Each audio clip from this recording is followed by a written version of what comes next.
Hello and welcome to our affiliate licensee orientation evening.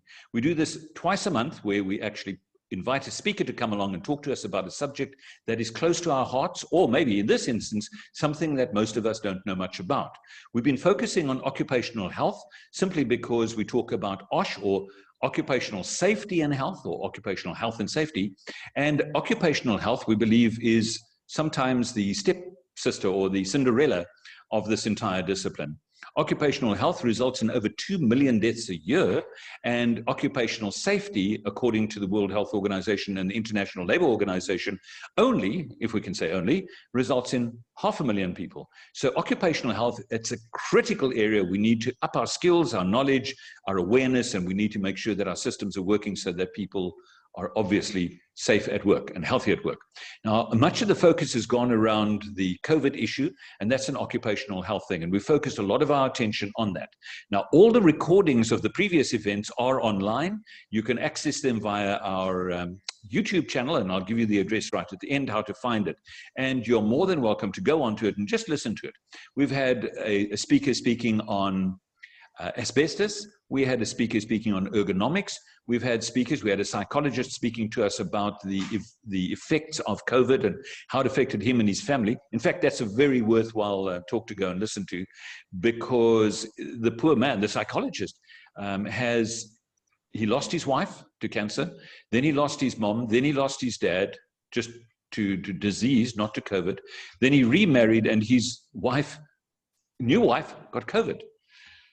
Wow, and how he has coped is just unbelievable. And there are some very, very valuable lessons that Rinus shares with us. So we've had a speaker on that. Then we had 2 health and safety practitioners, one an occupational health nurse, and then a health and safety practitioner, Bux van Heerden, who is a very, very fit and strong man, having run over 400 marathons, and he got COVID. And he just shared with us the horrendous effects on his body, his mind, the whole process of going through what he figured at the time was near death. So he shared his experience. And then there's a host of other speakers that have also assisted us and given us information. And from time to time, we also speak to our affiliates about finance, admin, legal, marketing, sales, and so forth. And our next week event is going to be focused predominantly on selling, marketing, advertising for training providers. And we have an in-house speaker that's going to be speaking on it. It's actually my daughter as well, so you can see it's a family business. And Natalie's going to be speaking to affiliates and also anybody else who doesn't have an online presence, who isn't aware of what to do on social media. They don't have a customer relations management system. They don't have a database that they're working from, and they're operating in the dark. So that's going to be next week, and you can join us for that one. Okay, having said all of that, it's really great to be able to introduce our speaker, and I'm super keen to have him talk to us. But there are a couple of things that I want to share that are a little more formal. So I'm going to share my screen right now. So please excuse me while I do that. There we go. And I'm sure that everybody can see that. There we go. So let me get straight into the process. First thing I'd like to ask you to do is just to register your presence here by sending me a WhatsApp message to this number. If you're in Israel, it will be +27 82 920 8912. That's 082 920 8912. And the objective of that is that we know who's with us, and we can obviously then provide them with the necessary assistance, make sure that they get everything that they require. From time to time, we have notes and we have free gifts that we pass out, and that would be one way of doing it. So there we go. That's the first thing I'd need to ask you to do. And then what I'd like to tell you is that those of you that are members of SIOSH, the South African Institute of Occupational Safety and Health, you can claim a single CPD point for all of our webinars. Excuse me, we can backdate that to the previous webinars if you attended. Attendance is based purely on trust. If you say, I was there, SIOSH will believe you. And I will be able to give you a voucher that you would then be able to use when you're claiming your CPD points. But a little bit more about that at a later stage.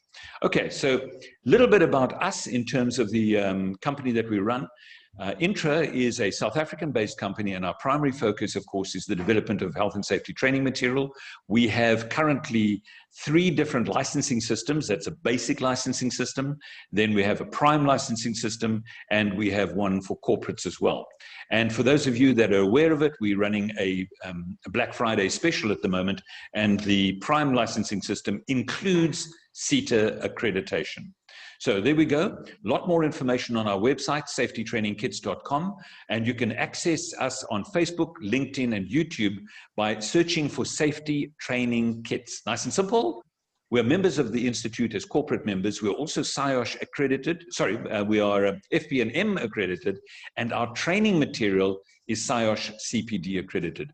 And for those of you that operate internationally, we're also members of the International Institute of Occupational Safety and Health in the UK. So enough said there.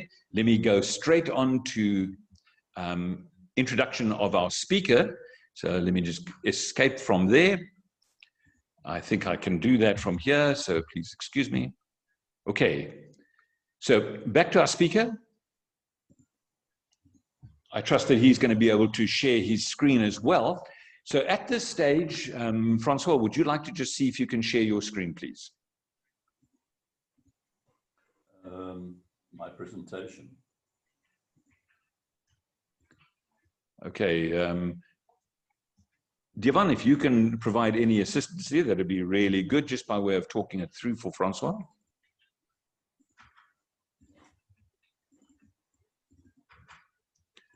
Okay, I'm just trying to get rid of my screen in the background here. For some reason, I'm unable to do that. I think I should be able to do that.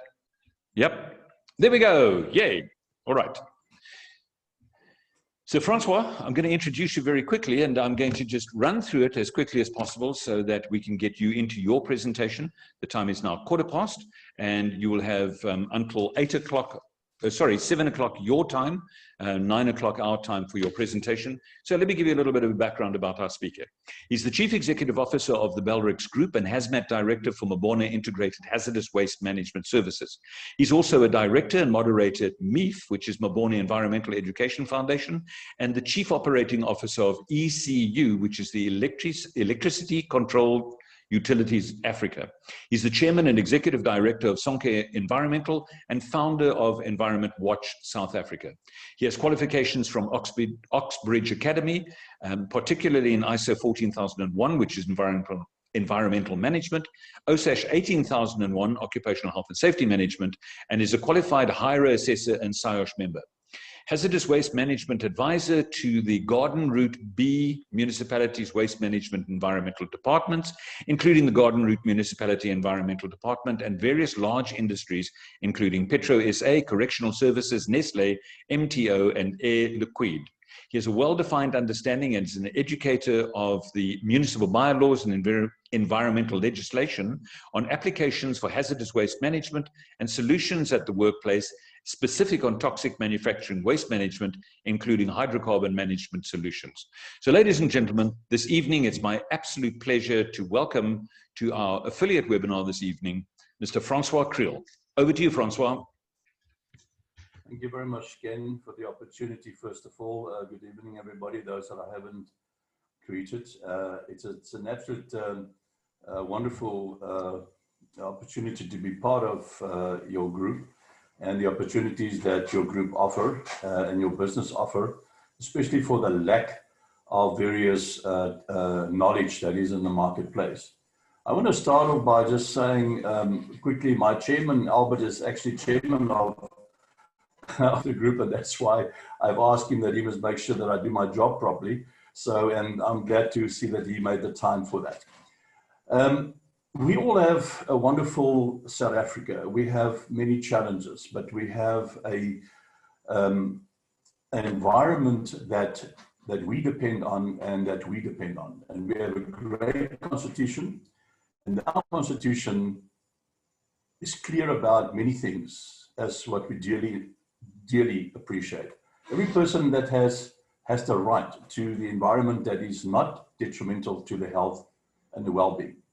Now, I can just say as well that we've been involved in this type of business in the environment, and especially in hazardous waste management for many, many years. And it's become our passion to become involved, not only in South Africa, but with our international partners as well, because we care. And being residing in the Western Cape province, one of the lovely provinces, you know, we've walked the extra mile to make sure that we lend a hand and provide support wherever we can. And that's our role that we've played with municipalities and also the district municipalities. Needless to say, many of the large corporates. So the company itself, been specializing, and myself, in the area of hazardous waste management. It's not the title this evening, but what I want to specify and specifically point out that there's a lack of understanding in the waste management responsibilities. The reason why I've put that subtitle is simply because we come across that every day, not only as assessor, but with large companies that do appoint and train staff and SHE officers. But when these people and staff and well-qualified people sometimes get involved with the large corporations, and the timing that things happen in terms of manufacturing, and also the challenges that we have in the marketplace, they seem to lose a bit face and they cannot get to it. That's the reason why we have made it our business to very much get involved in a whole spread of activities to be a support to them as much as we are supported by various other organizations. A very important statement that I would like to make this evening that we should take note of. Water is a very, very important commodity. Interesting facts about water, if you didn't know that already. We have very limited resources of water in South Africa. 71% of the planet is covered in water. Of this, 97.5% is salt water. The remaining 2.5% is made out of the following. 70% is frozen in the polar ice caps. 29% is present as soil moisture. That leaves us with 1% of human consumption. It sounds very little. It's a lot of water, but it's very little. And what do we do with that water? You can just put yourself in the shoe of many operations, homes, developers, and whatever you want to call it, and know if you've been in a situation where you had a lack of water, how important that is. But water is directly impacted by our neglect of our environment. So the challenges that we have is to a proper environmental waste management. And when I say proper, there are many environmental waste management strategies and plans, and the government are doing their best to make sure that all these wonderful acts that we do have are accompanied and being structured in such a way that it works for South Africa. Many of these acts, all of us, and many of you that I've heard tonight are involved. And when you look at an act document, and when you look at bylaws, and we look at legislation, it becomes a very cumbersome document. And if you have to break it down to make it work on ground level, that is where the challenge comes in. But there's a waste plan that government has put forward to us.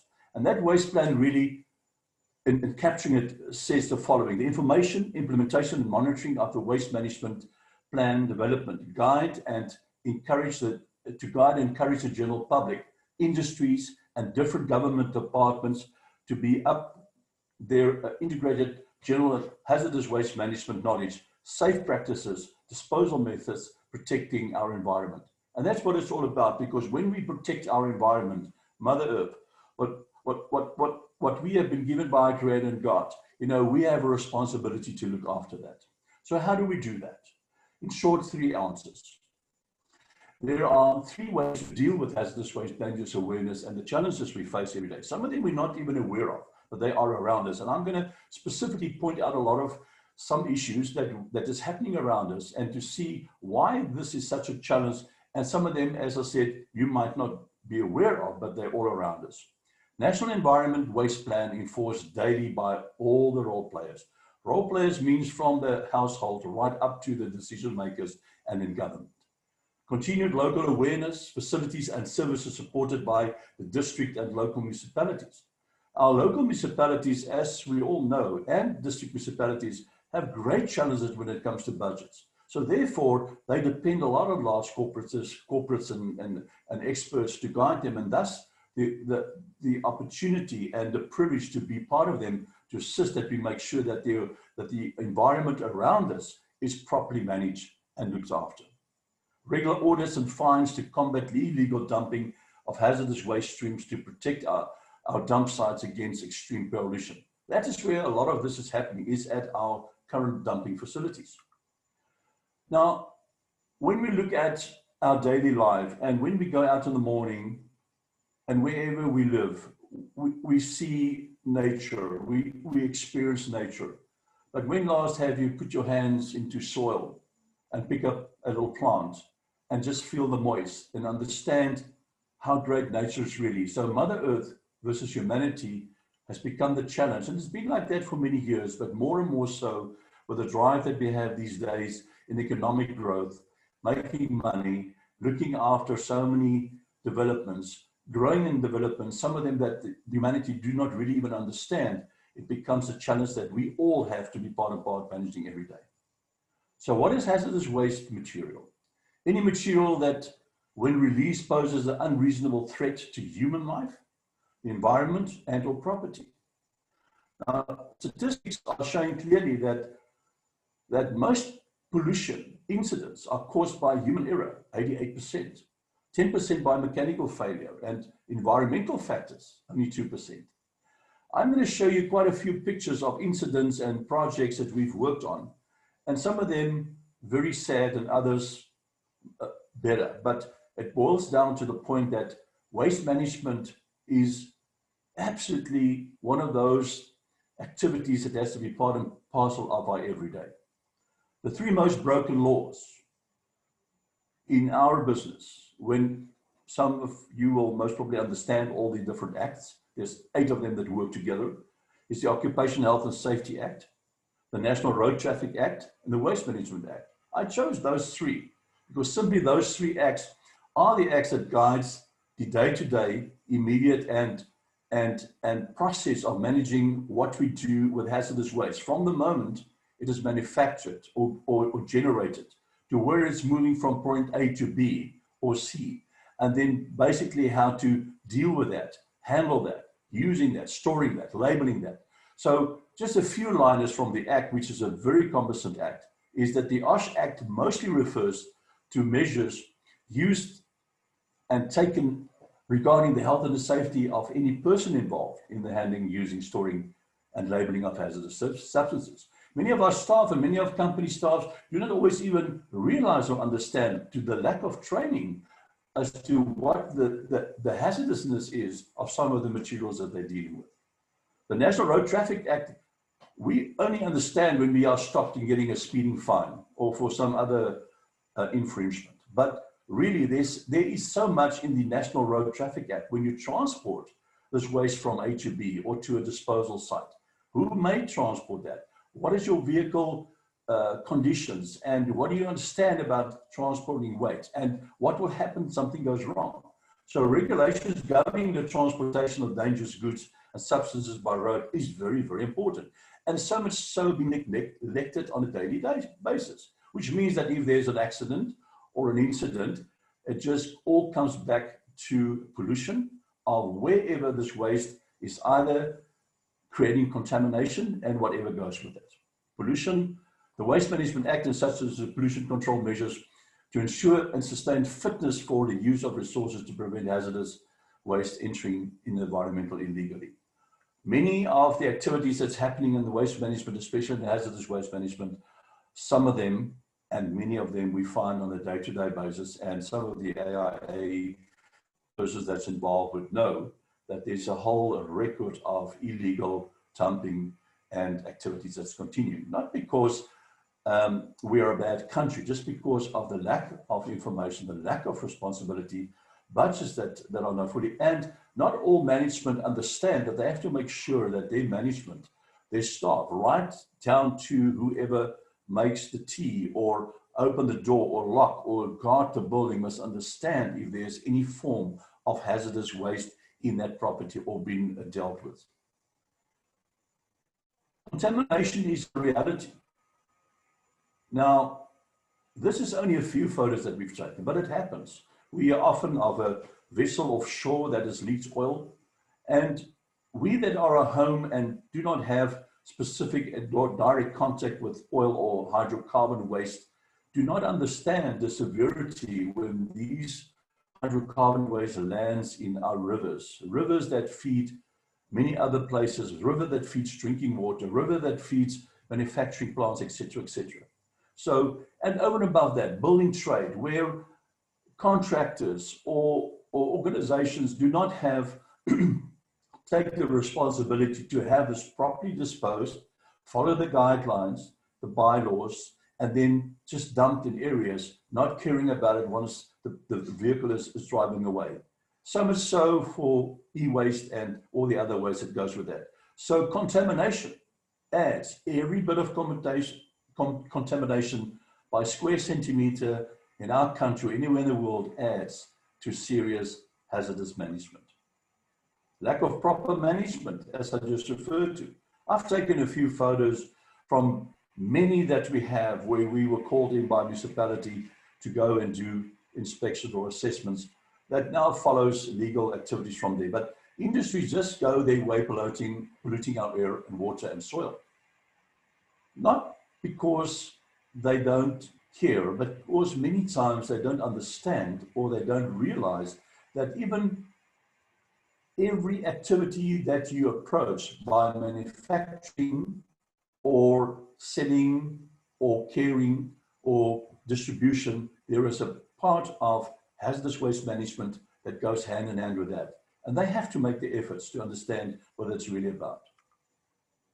If we took a closer look, places around us, places that sell things, secondhand things, storehouses, we'll be surprised, or you'll be surprised, what is actually happening from day to day. Now, this becomes a very somber story, but those activities that's happening every day is a fact of life, as much as COVID and the other activities are, that scares us. But again, over and above what is happening in the marketplace and around in industries, these things happen every day and we deal with that. So we're trying to get to a point where we have to make sure that whatever we have to challenge, or the challenges that we have, how to resolve that and how to get to be a better South Africa.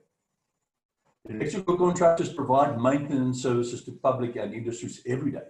We grow, buildings go up, old buildings must be restored. And through that, one of the major contaminants in our soil, in our environment, is mercury. Mercury, second to some of the most highly contagious chemicals, is deadly. So the alarming fact, however, is that the amount of toxic mercury lamps, and those are the energy savers or the fluorescent tubes, that's received at HH facilities, that's the high hazard facilities, or recycled these days, are far less than the estimated volume of mercury type lamps statistics indicate that should be depleted in a year or should be disposed. Why do we know that? How do we know that? There's a program by the environmental that's called IFAS, where all disposal has to be reported in terms of quantities and volumes. And when we look at what is sold and what goes out in the marketplace, statistics over years, this is the alarming fact that happens. So where are these high toxic depleted lamps going to? And what about the other hazardous waste if that is not even properly controlled? I'll tell you where. Illegal dumping is in the order of the day. We've seen them, we've stopped them, we've penalized them. We have seen companies not knowing that they were doing wrong. But it lands up in areas where it's not known or not seen, where these waste and different waste, hazardous waste is dumped, which is toxic, which gets into our rivers, which gets into our air pollution, etc., etc. Irresponsible waste management. We find that many companies do try and do the right thing, but because they don't have the greater understanding of what the OSH Act regulations are in terms of when they deal with the general public, or when they deal with their workers, or when they deal with their waste management or their containment, or what the requirements in the bylaws are, some try to do the right thing, but still not understanding the dangers around when they place or position certain containers in areas where there's a flow of people, where breakages, where incidents can happen. And that is all a negative effect in terms of our environment, because any of those lamps, and I'm specifically have taken some photos because those are the more vulnerable waste items that's used every day. So take a closer look at what happens at certain municipalities.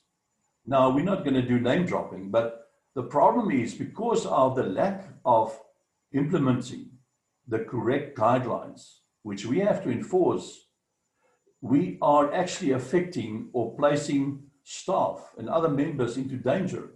The right-hand top picture is a gentleman that's looking for plastic in a drum where there are broken lamp glass and mercury contaminated glass. It's a serious critical problem should he cut himself and the effects that such toxins will have in his body. Not needless to say that the extent from that would go further to where he would most probably have to have serious treatment, etc., etc. When you look at industries around us and manufacturers, and even large building sites, this is a particular site where there's been serious contamination. Now, when we talk about hazardous waste, there's a list of 9 classes, which starts from explosive down to basic waste, and some of them very critically when it comes to contamination. Now, looking around and what companies do simply because they have not applied or care to apply the right methodology, planning, or control for waste that is now from their development or from their manufacturing. On the right and bottom side is a particular site facility that where they have developed and spent millions of rands to do paving at a particular government site. When the contractor started digging up all the soil, it was gathered that there was an ancient old medical waste dump site. It causes problems. Needless to say, all the contamination has been in the soil for many, many years. When we come to the Traffic Act, we have fined so many vehicles and companies that simply because they don't understand or know the regulations, that they transport this waste without the proper markings, or what can I say? Really? Do they understand what is the requirements? Have they tried to find out? Or is it just about business? Where does the care come in for our environment, for our public, for our people that we're working with? It is becoming a concern more and more every day. So these vehicles that are driving here by the question marks, they should have had the correct placarding. The vehicle at the right at the bottom carries over almost 5,000 liters of hydrocarbon. If that vehicle had to overturn or something had to go wrong, you would have serious contamination. The vehicle at the top left, which was eventually stopped, carried acids in those drums. Simply because there's no care or proper care or responsibility taken in the workplace. And that needs to be addressed. And that's so much so why it's important organizations like yours can to make sure that the health and safety is understand, and that more and more organizations do join these sort of training sessions to know that they have to carry over the information in the proper way to their staff. One other waste problem that we have, not only in South Africa, but worldwide, is e-waste. E-waste, described more as electronic waste, is old end-of-life discarded electrical appliances such as computers, printers, televisions, cell phones. Now, the amount of this e-waste that is dumped because simply the general public do not realize that a kettle or a stove or a computer or a cell phone has serious toxic elements that they use to develop them. When these products are placed in landfills or incinerated, they pose a health risk due to the hazardous materials they contain, resulting severe negative environmental impact on health issues. It's estimated that approximately 1 million tons of e-waste, the weight of 166,000 male African elephants, is dumped in the country every year. And it increases day by day. You and I know that any computer or any electronic equipment, once it's about a month old or 2 months old, the new model would come out. So what happens? They become redundant. And therefore, they break. There's not enough support. it becomes e-waste. And if we do not understand, and there's not enough information available, which unfortunately is not, we would on and on go and having a national environmental crisis because of the non-awareness that is in place. I just want to mention a few of the serious toxins that you would find in e-waste, which is definitely a hazardous waste. Now, the cathode ray tubes used in the TVs, computers and monitors, video cameras, and more contain lead, barium, and other heavy metals that leach into the groundwater and release toxic phosphor. So many other of these components. So when it's dumped or just thrown away and not properly cared of or being disposed at the right or the correct facility, that is what's happening. Our underground water tables are great to have, but eventually with a broken down of toxic waste within our soil, it works itself down. Needless to say, what is happening of the exposure of our air contamination that results from illegal dumping of some of these serious toxins. The facts are, the dangers caused by all sorts of hazardous waste disposed daily leads to widespread contamination of our waste facilities, soil, water, oil, and air. Industry skips that is placed by large industries, black bags that we get on our households, that contains hydrocarbon mixed with toxic materials dumped at our landfill sites daily, adding to the pollution. The Act says that if you have 1% of a hazardous component added to any amount of general waste, the whole complete volume of that waste becomes hazardous and needs to be disposed in the proper format. When toxic waste streams comes in contact with water bodies, it eventually will pollute water, which is already a scarce commodity in many, many places. And we know of many water scarcities. We are ultimately steering towards a critical underground and soil contamination of water tables in South Africa due to the fact that waste is not properly disposed of. And it's not because it cannot be done. The facilities are there. The acts are there. The legislation is there. It sometimes just lacks the understanding of management to know how to apply the correct methodology. Once water is contaminated, it will cost millions of rands to neutralize the soil against contamination and the health side effects thereof. It's ironic, but then we are directly responsible for not treating our environment with the respect it deserves. And I want to point you back to the initial photo of putting your hands into the soil and pick up a plant out of soil that is really pure and part of Mother Nature. So let's ask ourselves a few questions.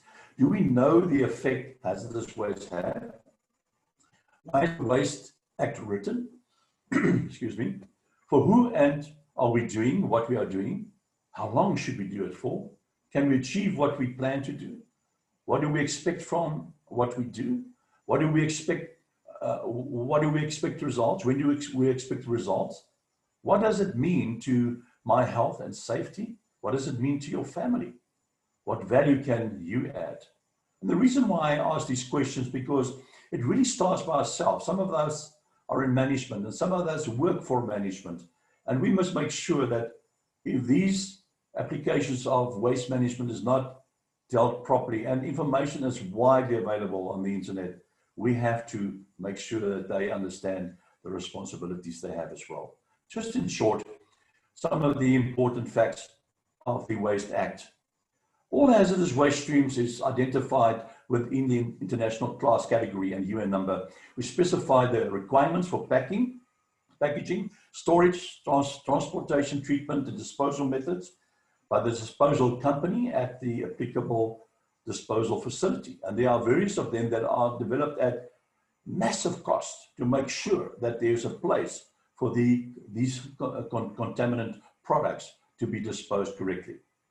This includes transportation, pre-treatment, processing, venting, incineration, disposal in line with the requirements of 8 supporting acts relevant to hazardous waste management. When you look at hazardous waste management, you have these 8 acts that all tie in with each other. Some of the areas is gray areas, but some of them add to the other and make sure that hazardous waste, when it's manufactured by the producer or from the word go, it is developed in the right manner, it is procured in the right manner, it is transported in the right manner, and it's disposed properly. Some of these classes, and I'm just going to show you that quickly, is the 9 classes that waste is classified. And many of the waste streams that's used in most of our manufacturing plants have some of these classes. And then they have a UN number. This is the international standard. But why do we have this? There's a simple reason, and I'll explain that a bit later. The HS disposal facilities cost millions and billions of rands to develop. And they have every facility of every area to deal with every form or type of hazardous waste, provided the consignor or the developer or the manufacturer follows the basic rules of guidance of where to take the waste. That information is widely available on the internet by government, but the application of that lacks because many of us, and not ourselves here, but of the manufacturers, try to cut corners and do it the cheap way, because disposing hazardous waste is not cheap. But doing it the right way, on the end of the day, will be a lot cheaper than the contamination that we'll end up after a couple of years from now. The Waste Act 59 of 2008 is intended to enforce the waste disposal system to be environmentally safe. So health and safety is very important. Raise waste management standards in South Africa to facilitate conformance with the Basel Convention. So we take hands with the rest of the world, because waste management is important. The waste management must therefore be carefully planned in the following order: the reduction of volume of toxicity in the waste, the treatment of the waste, reduce volumes of hazardousness, the safe disposal of waste, not polluting the environment or cause health hazards. The holder of the waste means a person who imports, generates, stores, accumulates, transports, processes, treats, and disposes the waste. The act is clear.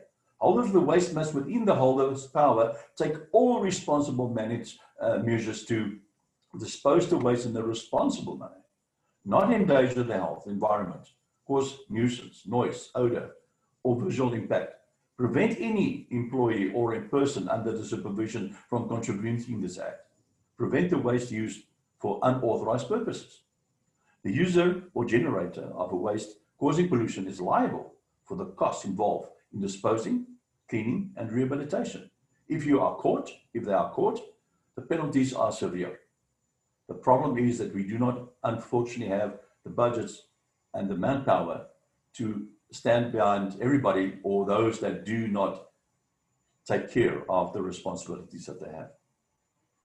The Act specifies that the generator retains the ultimate responsibility for ensuring that the waste is handled, stored, and transported and disposed of according to the legislation, an environmentally sound and responsible manner.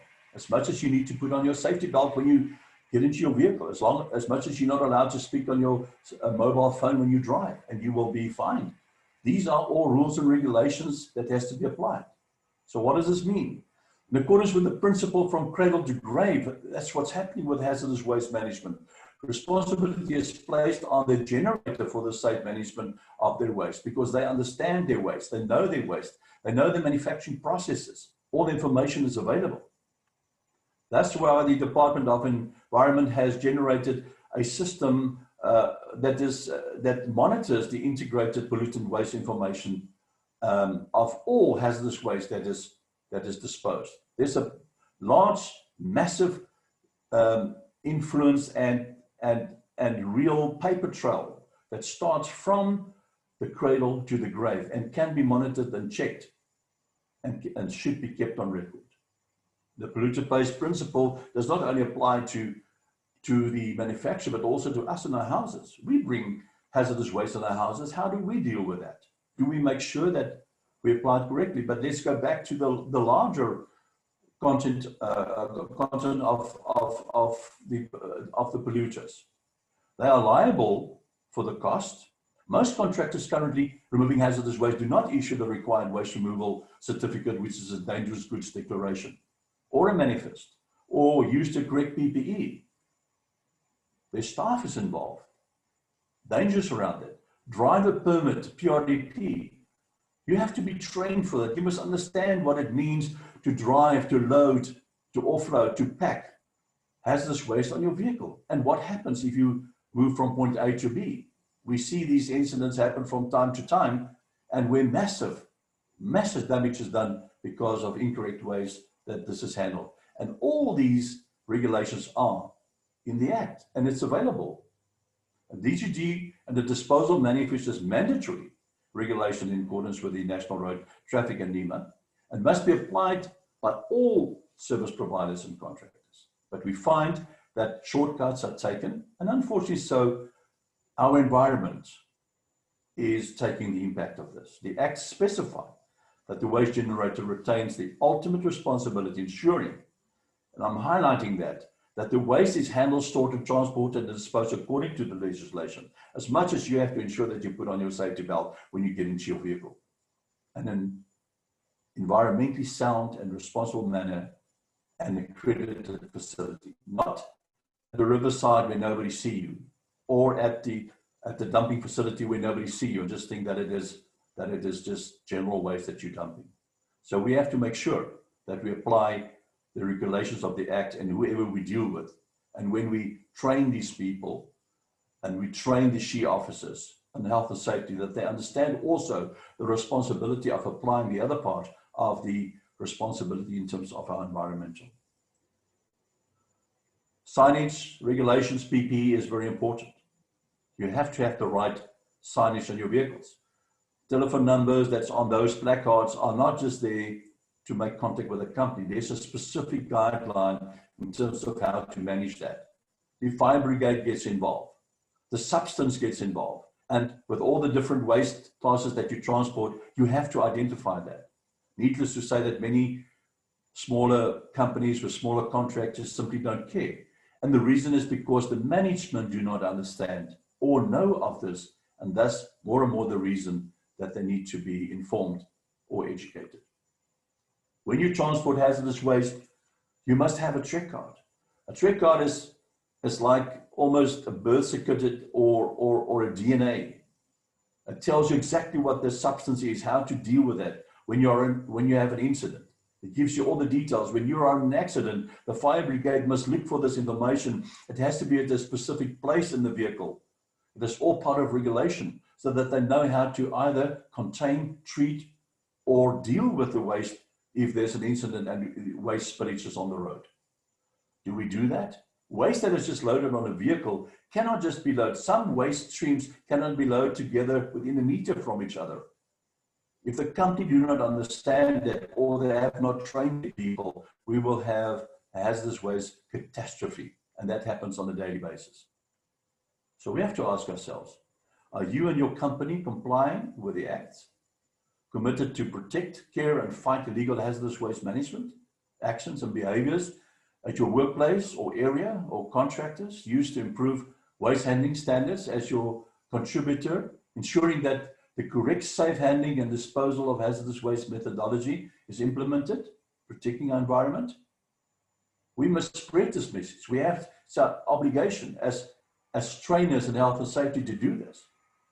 Add a little bit in when you do your training. Make sure that those information goes further than just that they understand what the basic health and safety is. Contamination is a reality.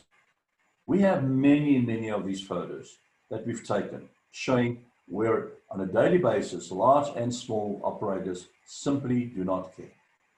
What happens on the end of the day when you have to move in and clean up, it will cost them thousands and thousands of rands. But then it's too late.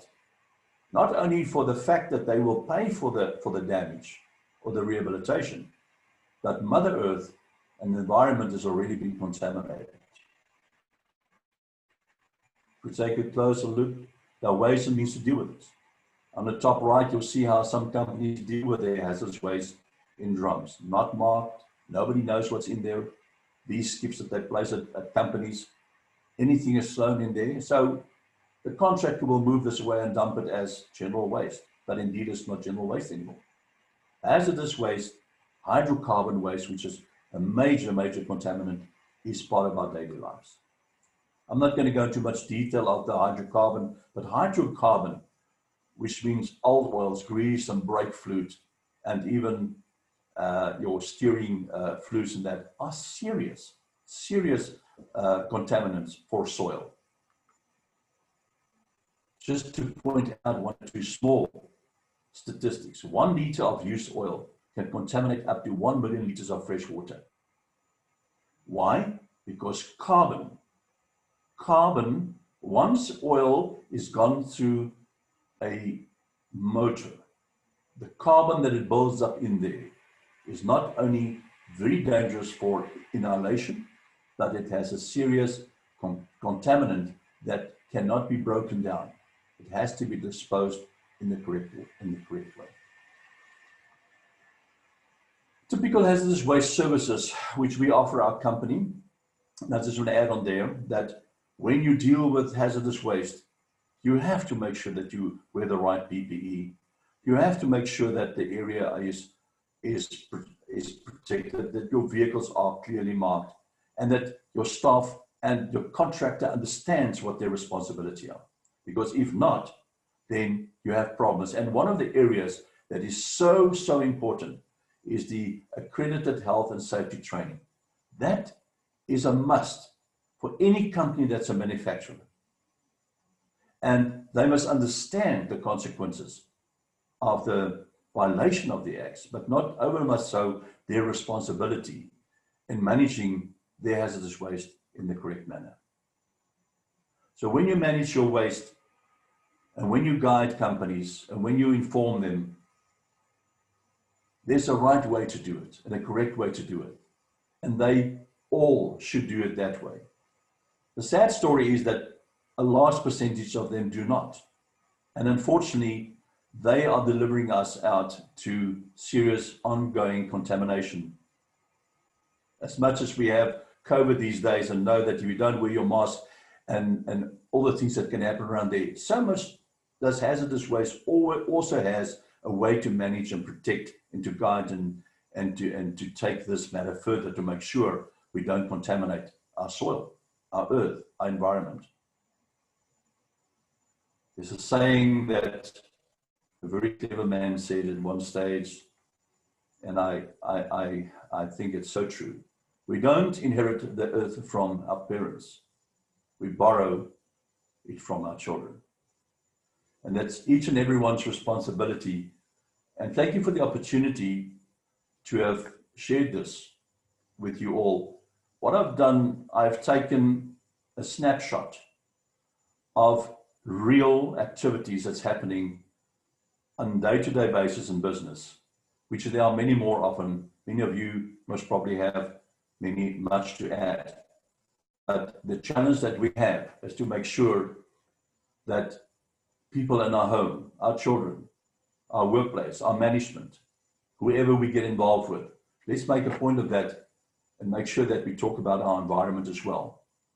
We only talk about the big things when there's a storm or problems in the environment, but you've noted that 88% of most of the problems is caused by human error. So thank you very much for the opportunity to share this with you. Well, Francois, that is fantastic. Thank you so much. I think this is a lot of thought-provoking information. And the truth of the matter is you're probably just absolutely scratching the surface. So, Francois, thank you. We really appreciate that. What I'd like to do now is I want to just handle a couple of questions and I want to address a couple of issues over here. The first one is one of the questions that came through. Francois, can you give us an insight into that explosion in Delmas? Apparently there was a truck carrying explosives. Do you have any insights into that incident? I don't have the insights, but we know of the assessments that was done afterwards was simply because, first of all, the driver of the truck was not a fully qualified PRDP driver, because if he was, he would have understood that if you carry explosives like that, you would have not have taken the route through the town or stop in any way.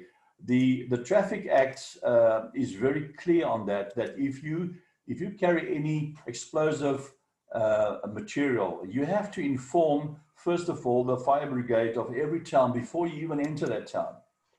Meaning that that fire brigade and the police and everything will get on board, and they will make sure that the route is guided and all your paperwork is in place and where it's coming from, where it's going to. So simply the fact is that if that is not done, it means one thing, that the driver did either not apply his training what he had to receive by PRDP, because to just have a PDP, a public driver's license, or a carrying goods is not something good enough. There's a serious training when you carry hazardous waste. And I think that is really the long and the short of that. Had it been applied correctly, that starts from the owner of the company. That continues to the receiver of the goods. And that is why it's not only one person that's responsible. That obviously has not been applied in the right manner what is required by the law. Thanks, Francois. We'll obviously follow that case quite closely, because I saw some of the pictures, apart from the fact that it was that potential, as they were traveling through towns and cities, could have killed dozens of people in a really horrendous situation. Okay, so at this stage, what I want to do is I invited Devon just to quickly talk about our e-learning platform. And I want to do that now, because you can see throughout this entire process, health and safety training either is or isn't done, either is good or isn't any good. And we really need to reach out to people. You know, post-COVID, I'm told that we've still got about 14 million people in South Africa that are employed, and about 8 million people that are employable. And as a result of both the Occupational Health and Safety Act and the Mines Health and Safety Act and those other acts, that 7 acts that Francois mentioned, it's imperative that we get the message of health and safety through to people. Adding to that, I sort of punted this event as the E in SHE, as in safety, health and environment, and this has just given us a little insight into it. So Devon, just very quickly, would you tell us what you and Penny have been doing in terms of the e-learning platform, so we can make it available to people as well after the seminar? Oh, thanks, Ken.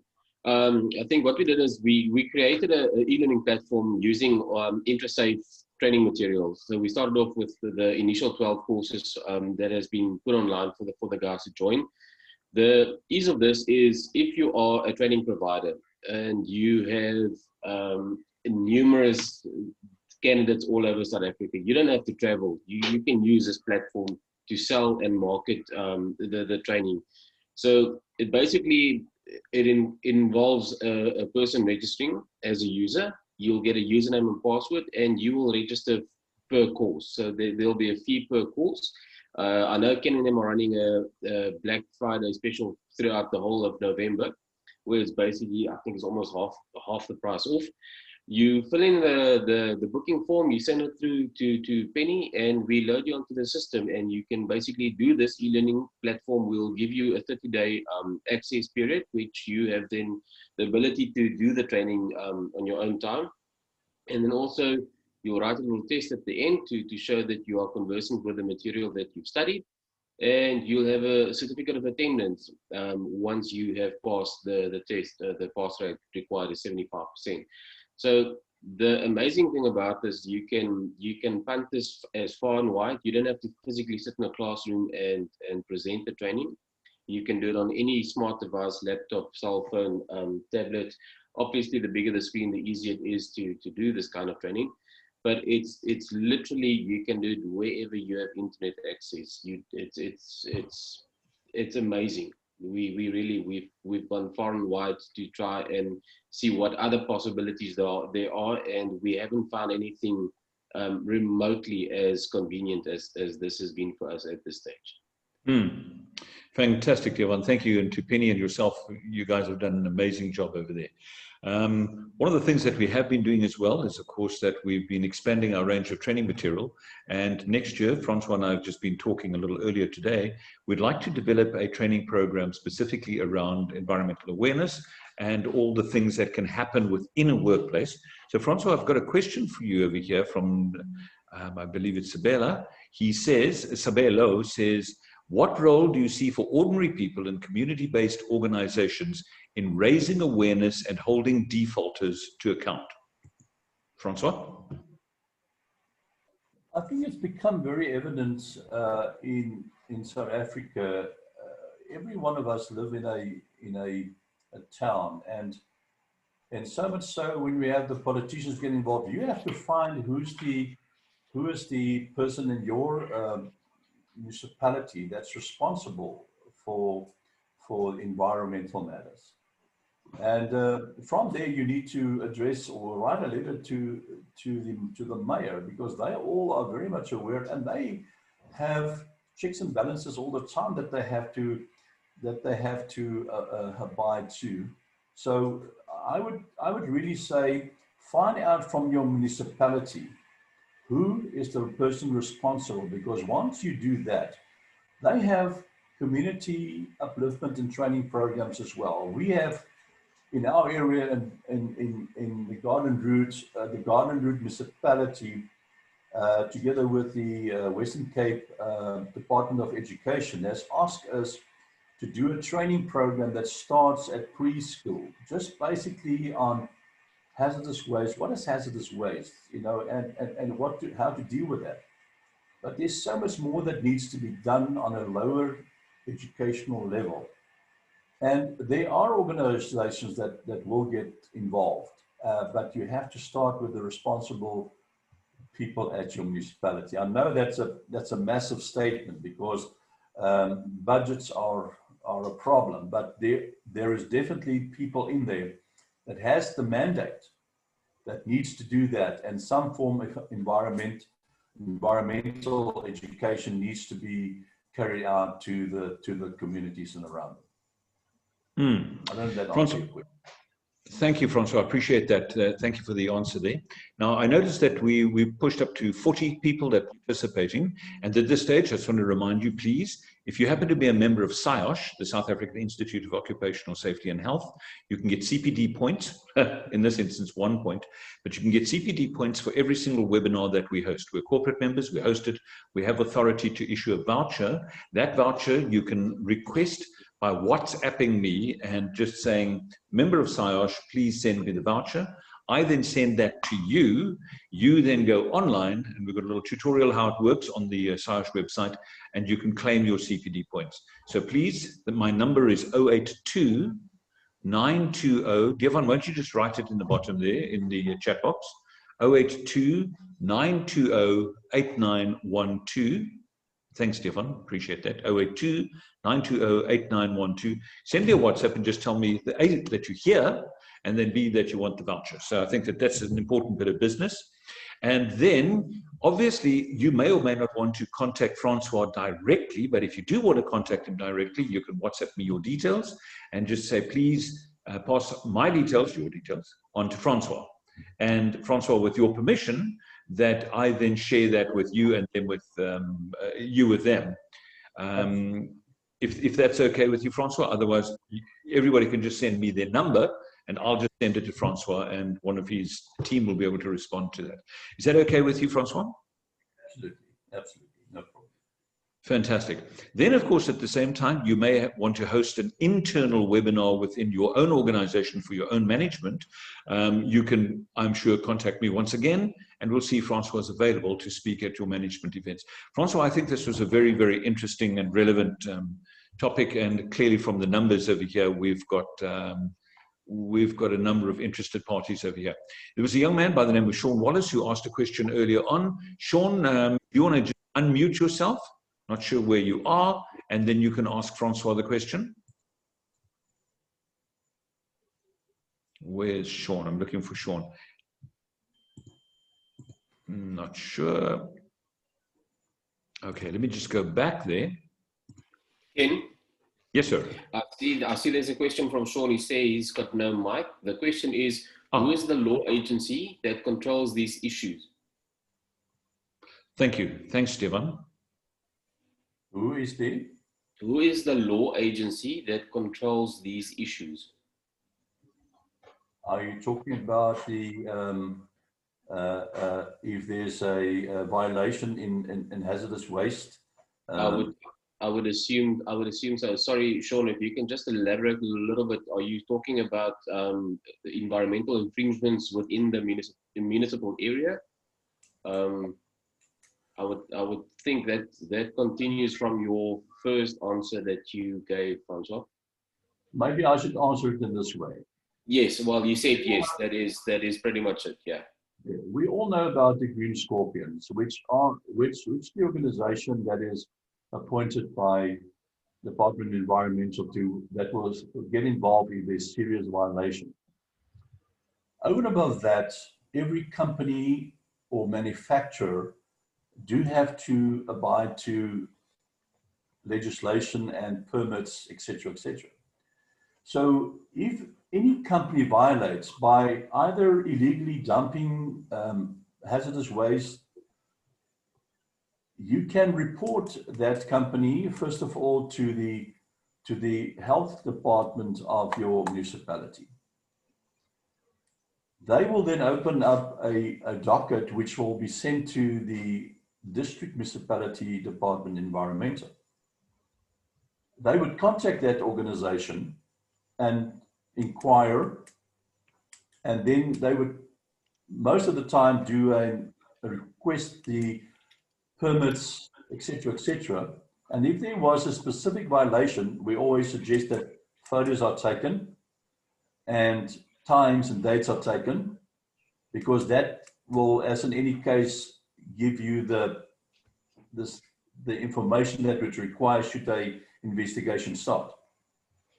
That is the first place that you would start, depending on the seriousness of the violation. We have started an organization called EnviroWatch SA. It's a non-profit organization. It has an email address, report@envirowatchsa.com. The role that and this has actually been sanctioned by the municipalities and the garden route.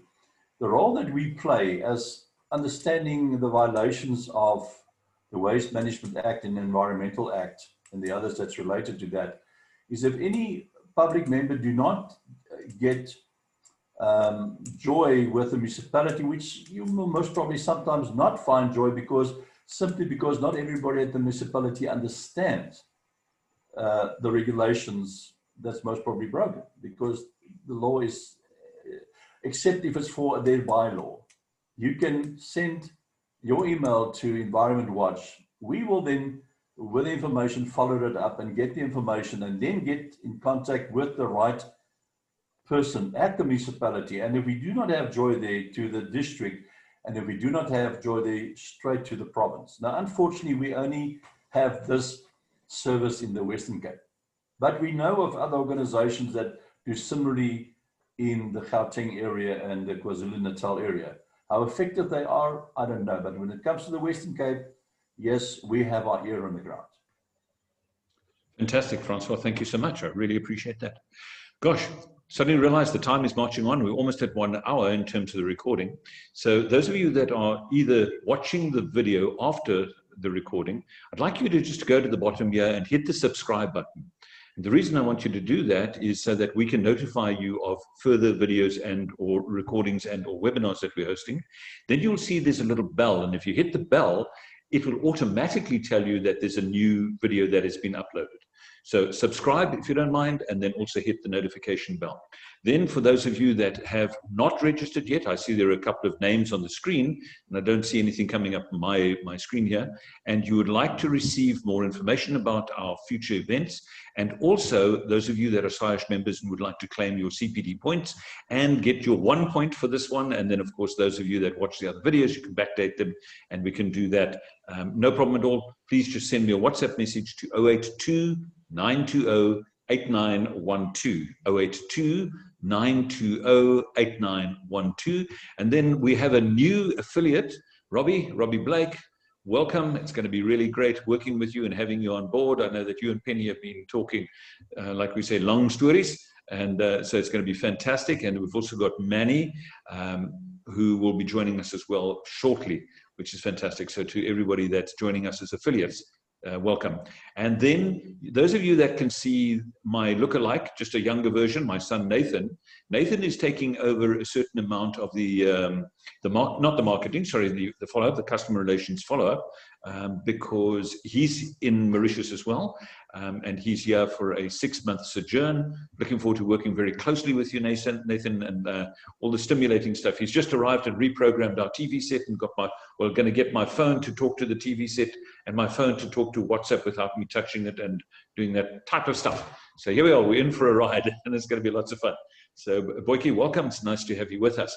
Okay, if there's anybody else, I see there are a number of people that have been sending messages saying thank you, thank you, thank you.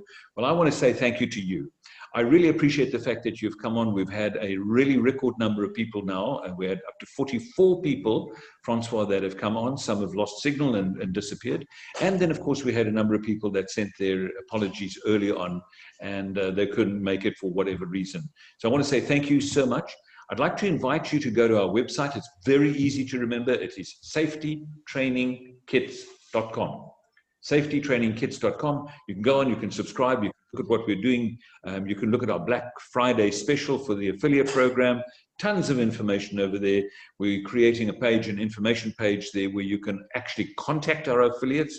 If you happen to have a need for training in your given district, you can go onto the website, have a look, who's in your district, you can talk to them. We love the idea, absolutely love the idea of people networking with each other and so forth.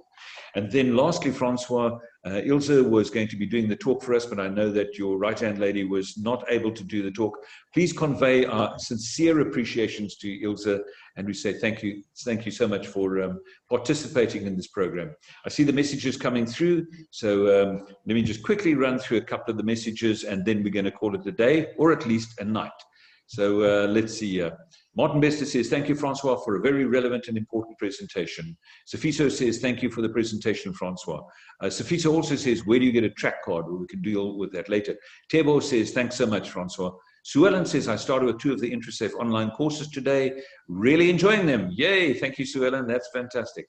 And then Nondomiso says, thank you so much, Francois. The presentation was so fruitful. Let's just move on. Where are we now? Then Thomas, thanks for a very insightful presentation. There's a message from Sean. Timber says, if you want to watch the video again, where do we get the link? I'll send the link out tomorrow. And then Dan says, sorry, Ken, something has come up. Thanks for the info. Thanks for the invite. Good night. Wow, this is great. Timber says, thank you, sir. Sean says, thank you. Joanne says, thanks, and all the people behind the scenes, and have a fantabulistic evening. Thank you, Joe. Fantabulistic.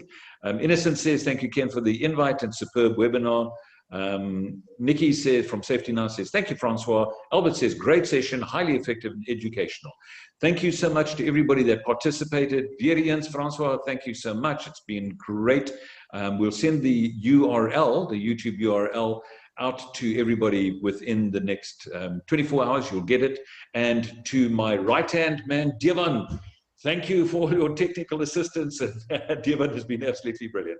So from Penny and myself, thank you so much, everybody. We're going to say good night and God bless and goodbye. Thank you very much for the opportunity.